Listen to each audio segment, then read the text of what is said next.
Jangan lupa subscribe, jangan lupa Ya, ini menunjukkan bahwa minat investasi di Ibu Kota Nusantara ini terus, dan yang antri ini banyak hanya mengatur di mana lahan yang sudah clear and clean, kemudian kawasannya di mana agar ekosistem ini segera terbentuk sehingga kota menjadi hidup. Assalamualaikum warahmatullahi wabarakatuh. Jumpa lagi dengan saya Bustaminarda. Sahabat BN, menarik saat ini bicara tentang IKN, Ibu Kota Nusantara di Pasir Penajam, Kalimantan Timur. Setidaknya menariknya kita bicara tentang IKN ini ketika Menteri Investasi Kepala BKPM Bahlil Lahadalia baru saja bicara di DPR mengatakan hal yang sangat-sangat mengejutkan. Kenapa kita katakan mengejutkan? Kita tahu Presiden Jokowi selama ini telah menyatakan bahwa investor asing untuk masuk menanamkan modalnya ke IKN itu antri. Kalau dikatakan antri tentu saja banyak. Kalau satu tentu tidak mungkin antri. Tidak itu saja. Wapres terpilih yang bakal dilantik 20 Oktober mendatang ini, Gibran Rakabuming Raka, di saat debat Cawapres baru lalu juga mengatakan optimis investor asing masuk ke IKN tahun 2024 ini. Namun dalam kenyataannya ditegaskan oleh Bahlil, sampai sekarang belum ada satu pun masuk ke IKN investor asing.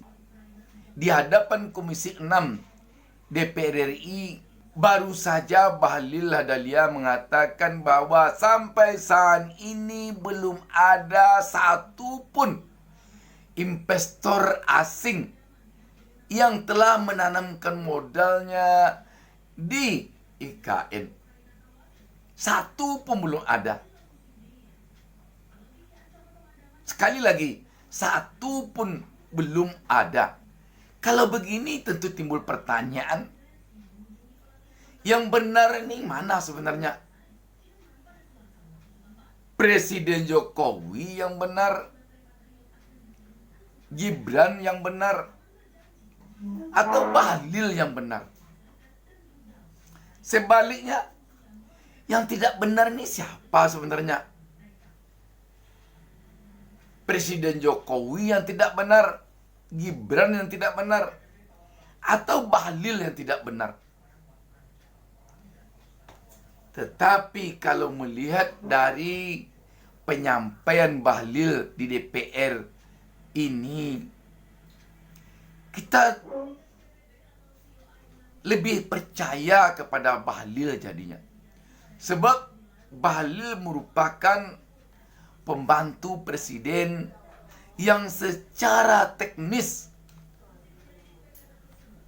memahami, mengetahui, dan merasakan benar ada atau tidaknya investor yang telah masuk ke IKN selama ini. Sahabat BN, beranjak dari semua ini, tentu saja publik jadi kecewa ketika sampai saat ini belum juga ada investor, khususnya investor asing, yang menanamkan modalnya di IKN ini. Mengapa sampai begini? Padahal ini ibu kota negara.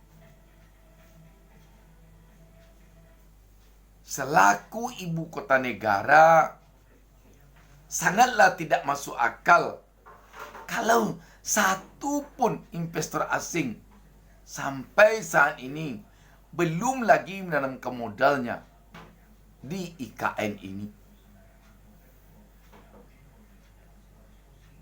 Satu hal lagi yang membuat rakyat juga tak habis pikir. Dulu-dulunya kita tahu bahwa Presiden Jokowi mengatakan tidak akan mempergunakan dana APBN untuk pembangunan IKN. Pembangunan IKN akan diambilkan dari investor. Tetapi apa yang terjadi? Sampai tahun 2024 ini, dana APBN yang telah tersedot oleh pembangunan IKN ini telah berjumlah 35,45 triliun rupiah. Bagaimana tahun 2025? Telah diajukan pula anggarannya sebanyak 29,8 triliun. Dan tentu saja anggaran ini tidak akan ada pengurangannya. Kalau dilihat dari pengalaman tahun-tahun sebelumnya. Berarti kalau tidak ada pengurangannya, tahun 2025 nanti dana APBN akan disedot lagi untuk IKN ini sebanyak 29,8 triliun. Padahal kita tahu sahabat BN, kondisi perekonomian rakyat di Republik ini sekarang sangat tidak baik-baik saja. Sahabat BN, kalau kita kaitkan dengan kondisi ekonomi yang sekarang ini boleh dikatakan parah, terutama yang dirasakan oleh rakyat biasa, yang antara lain diakibatkan oleh harga-harga kebutuhan pokok yang tidak stabil-stabilnya juga. Beras kita dengar sekarang ini telah naik lagi harganya. Untuk upacara Hari Kemerdekaan RI tahun ini dilaksanakan di dua tempat yang sangat berjauhan. Satu, pelaksanaan upacaranya akan dilangsungkan di IKN sana, yang akan dihadiri langsung oleh Presiden Jokowi dan Presiden terpilih Prabowo bersama dengan para pejabat lainnya. Tentu saja bukan puluhan orang yang akan menghadiri upacara di sana, tapi tentu ribuan orang. Bayangkan ribuan pejabat yang akan menghadiri acara tersebut nanti.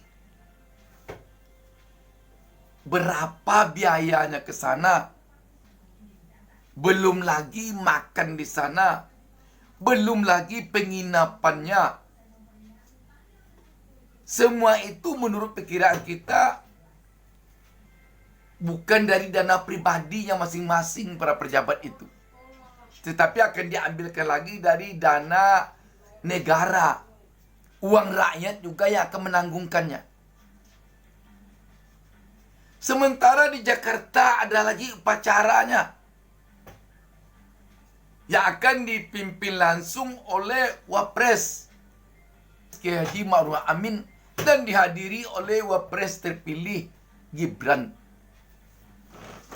Juga di sini akan dihadiri oleh ribuan pejabat dan peserta upacara lainnya. Bayangkan dana yang akan tersedot untuk upacara ini karena diadakan di dua tempat ini. Lagi-lagi yang menanggungkan biayanya uang rakyat juga. Kalaulah boleh rakyat berbicara, apa sesungguhnya urgensinya mengadakan upacara di dua tempat ini? Mengapa sampai begitu dipaksakan benar diadakan tahun ini upacara hari kemerdekaan ini di IKN sana. Kalau hotel untuk menginap saja belum ada, kalau pejabatnya saja belum pindah ke sana, presiden masih berkantor di sini, para menteri masih berkantor di sini, rumah dinasnya belum ada di sana, tentu dia akan sama dengan pergi kunjungan kerja ke sana. Bayangkan biayanya. Jadi sahabat BN, agaknya jika boleh rakyat bicara, sudah selayaknya rakyat mengatakan kepada para penguasa kita hari ini agar berhemat-hematlah dengan uang rakyat. Mengingat nasib rakyat saat ini secara ekonomi menyedihkan. PHK berjadi-jadi. Kita melihat sejumlah perusahaan tutup, antara lain Bata tutup, sejumlah pabrik tekstil tutup, sejumlah pabrik sepatu tutup. Semua pabrik-pabrik yang tutup itu pegawainya, karyawannya, buruhnya itu PHK akibatnya. Kalau dia PHK di sana, bukan ada pabrik lain yang langsung menampung. Sebab penutupan perusahaan-perusahaan sekarang ini tidak sebanding dengan perusahaan baru yang tumbuh.